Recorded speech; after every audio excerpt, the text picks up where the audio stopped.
નમસ્કાર, વીએસ ન્યૂઝમાં આપનું સ્વાગત છે। સમાચારમાં વાત કરીએ તો જાફરાબાદ તાલુકાના ચિત્રાસર ગામે દીપડાના હુમલાની ઘટના બની।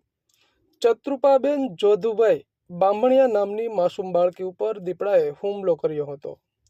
મળતી માહિતી પ્રમાણે બાળકી 7 વર્ષની હોવાનું જાણવા મળ્યું। વાડી વિસ્તારમાં માતા પિતા ખેતકામ કરતા હતા અને વળતી વેળાએ દીપડાએ હુમલો કર્યો હતો। સાંજના સમયે હુમલાની ઘટના બની હતી। દીપડાએ ગળાના ભાગે ઈજા પહોંચાડતા બાળકી મૃત્યુ પામી। પરિવારમાં શોકનું મોજું ફરી વળ્યું। બાળકીને પીએમ અર્થ જાફરાબાદની સરકારી હોસ્પિટલ ખાતે ખસેડવામાં આવી। થોડા દિવસ પહેલા ચિત્રાસર ગામના એક મકાનમાં દીપડો ઘૂસ્યો હતો।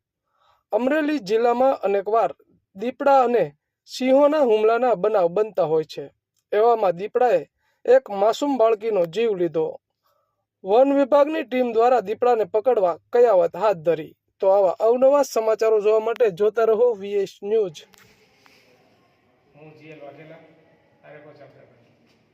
આજે ચિત્રાસર ગામે સાંજના સમયે એક દીપડા દ્વારા માનવ ઈજા થઈ, જેમાં 7 વર્ષની બાળકી કે શત્રુપાબેન જોધુભા બાભણિયા કે એમની સાથે વાડીએ હતા અને માતા પિતા અને બીજા લોકો વાડીમાં કપાસ રહેતા હતા અને સાંજનો ટાઈમ હતો અને ઘરે આવવાની તૈયારી કરતા હતા। 5:30 જેવો ટાઈમ થયો હશે તો એમના પિતાની આગળ આવી જતા હતા અને મમ્મી એમની પાછળ આવી જતા હતા અને બાળકો 2-3 એમના મમ્મીની પાછળ 2-3 બાળકો હાલ્યા આવતા હશે। પાછળ કંઈ દીપડો હશે છુપાયેલો, તો દીપડાએ અચાનક આવી અને શત્રુપાબેન ઉપર હુમલો કરી દીધો। ગળાના ભાગે ઈજા કરી દીધી।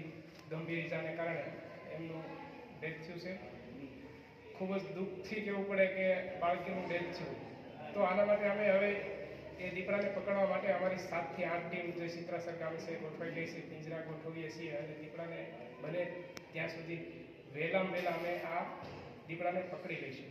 અને બીજું કે અમારે જે વિભાગ તરફથી જે વળતરની સહાય અમે ચૂકવશું કે જે કાલે સાંજ સુધીમાં અમે શક્ય હશે ત્યાં સુધી કાલે સાંજ સુધીમાં એમને 10 લાખની વળતરની સરકાર સહાય આપે છે, તો એ અમે ખૂબ પૂરી તૈયારી સાથે એમને કાલ સાંજ સુધીમાં અમે એમને વળતર આપી દઈએ છીએ।